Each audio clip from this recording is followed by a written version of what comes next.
জন্মসূত্রে কারোর কন্যা, ধর্মসূত্রে কারোর পত্নী, আর কর্মসূত্রে কারোর মা। আমাদের মনে এই ছবি আঁকা রয়েছে একজন নারীকে নিয়ে, তাই না? একটা অতুলনীয় ভূমিকা রয়েছে নারীদের আমাদের জীবনে, আর নারী ছাড়া আমরা কিছুই নই। কিন্তু অধিকার, সেখানে আমরা একটা ভুল করে বসি। যখন নারী একজন কন্যা থাকে, যখন সে জন্ম নেয়, তখন তার ওপর অধিকার থাকে তার পিতার। আর তারপর যখন বিয়ে হয়ে যায়, তখন তার অস্তিত্বের ওপর অধিকার থাকে তার স্বামীর। আর যখন তিনি মা হন, তখন নিজেই তিনি জীবনের সমস্ত অধিকার দিয়ে দেন তার সন্তানকে। কিন্তু আমরা কি কখনো এটা ভেবেছি এই জীবন হলো তার নিজের? যে নারী সবার কল্যাণ করছেন, তার জীবনের অধিকারও তার কাছেই থাকা উচিত, তাই না? তার নিজের জীবনের সিদ্ধান্ত সে নিজেই নিতে পারেন, নিজেই নিজের ভাগ্যের রচয়িতা হতে পারেন। আর এর জন্য আমাদের নিজেদের পাল্টাতে হবে, দৃষ্টিভঙ্গি পাল্টাতে হবে। কারণ এই ধারণা সেটা আজ বা কালকের ব্যাপার নয়, এটা ঘটে চলেছে বহু বছর ধরে আর চলতেই থাকবে যদি আমরা এটা না বদলাই। আর এটা তখনই সম্ভব হবে যখন আমরা নিজেদের মধ্যে পরিবর্তন আনব। তাই আজকের পর থেকে, এই মুহূর্ত থেকে, কোনো নারীর ওপর অকারণ অধিকার স্থাপনের আগে সহস্রবার ভেবে দেখবেন। কারণ যখন নারী নিজের অধিকার কেড়ে নিতে বাধ্য হবেন, তখন শুধু এবং শুধুমাত্র বিনাশই ঘটবে। রাধা রাধা।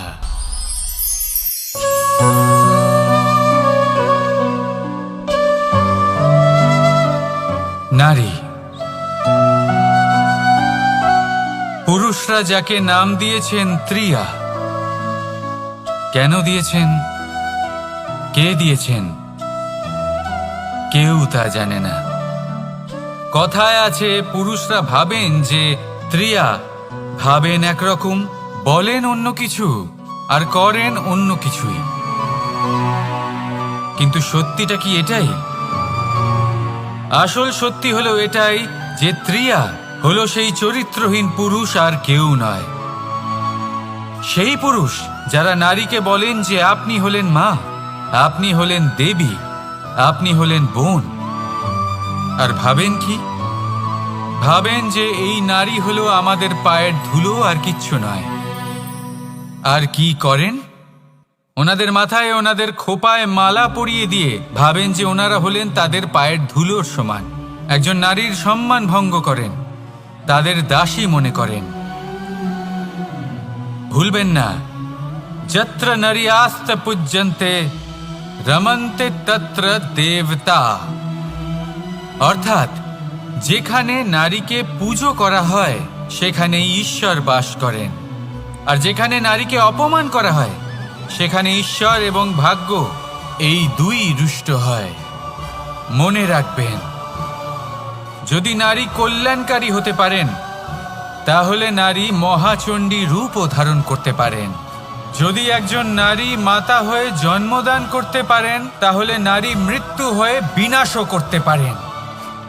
যেখানে নারী অপমানিত হবেন, সেখানে মহান ভারতও মহাভারতের পথে অগ্রসর হতে পারে। তাই মনে রাখবেন, নারীর অপমান যেন কখনোই না ঘটে। আর যদি কোথাও নারীর অপমান হয়, তার অর্থ হলো আপনার বিনাশ আপনার দিকেই আসছে। আর এটা হলো তার প্রথম পদক্ষেপের প্রথম পদধ্বনি। রাধা রাধা। যদি সন্তান কোনো দুষ্কর্ম করে, তাহলে সেই অপরাধ শুধু কি সেই সন্তানের? না, যদি সন্তান দুষ্কর্ম করে, তাহলে অপরাধী তার মাতা পিতাও, যারা পুত্রমোহর কারণে সেই অনুচিত কাজে তাকে বাধা দেননি। অপরাধী হলেন তার পিতামহ, যিনি নিজের কর্তব্যবোধের কারণে নিজের পরিবারের যত্ন নেননি, যিনি সন্তানকে কখনো শাস্তি দেননি। অপরাধী হলেন তার সেই গুরুও, যিনি নিজের শিষ্যের সেই দুষ্কর্ম দেখেও তাকে প্রতিহত করতে পারেননি। একজন হবু রাজার কর্তব্য হলো নিজের প্রজার কাছে সে যেন এক উদাহরণ প্রস্তুত করতে পারে। কিন্তু যদি এত অনুচিত উদাহরণ প্রস্তুত হয়ে থাকে, তাহলে মা বাবার, বাড়ির বয়োজ্যেষ্ঠদের কর্তব্য হলো ওনারা যেন সেটা সেখানেই থামায়, হয় ভালোবেসে, নয়তো শাস্তি দিয়ে। যদি না থামানো হয়, তাহলে মহাভারত অবশ্যম্ভাবী। অনেক ব্যক্তির মনে একটা প্রশ্ন জাগে আমাকে আর রাধাকে নিয়ে। বলেন যে না আমি আর রাধা একসাথে থাকি, না আমাদের বিয়ে হয়েছে, আমি এখানে দ্বারকাতে, ও ওখানে বর্ষণাতে, তাও এত ভালোবাসা কি করে? এ কেমন সম্পর্ক? আমি তাদের একটা সহজ কথা বলতে চাই। আপনি কখনো আয়নার দিকে দেখেছেন?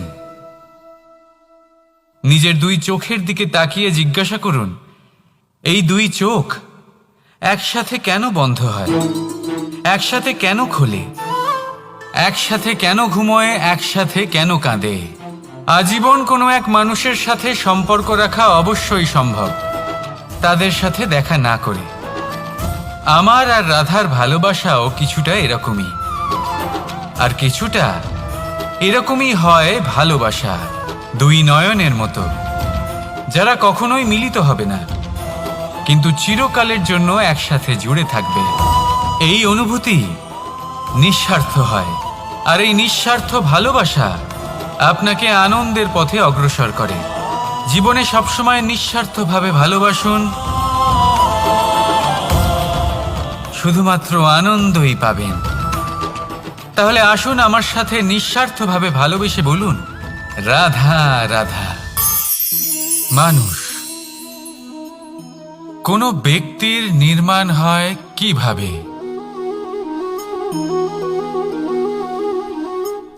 কেউ বলবেন পঞ্চতত্ত্বের দ্বারা, কেউ বলবেন আত্মা, দেহ ও চেতনার দ্বারা, কেউ বলবেন ঈশ্বরের কৃপার দ্বারা, তো কেউ বলবেন এই প্রকৃতির পরীক্ষার দ্বারা।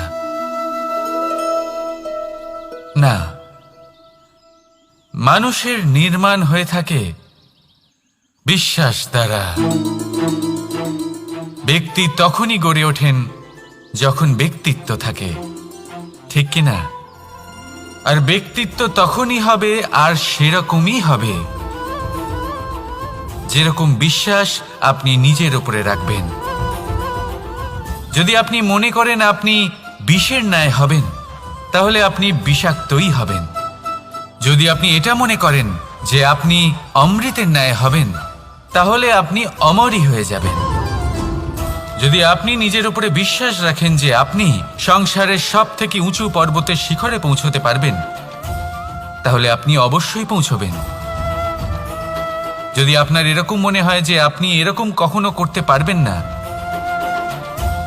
তাহলে এরকম কখনোই হবে না। ভেবে দেখবেন, বিশ্বাসের মধ্যেই বিশ্ব বাস করে থাকে, তো আপনার অস্তিত্ব কেন করবে না? যেমন বিশ্বাস আপনি নিজের উপরে রাখবেন, তেমনই আপনি হয়ে উঠবেন। সেই জন্য নিজের উপরে বিশ্বাস রাখুন,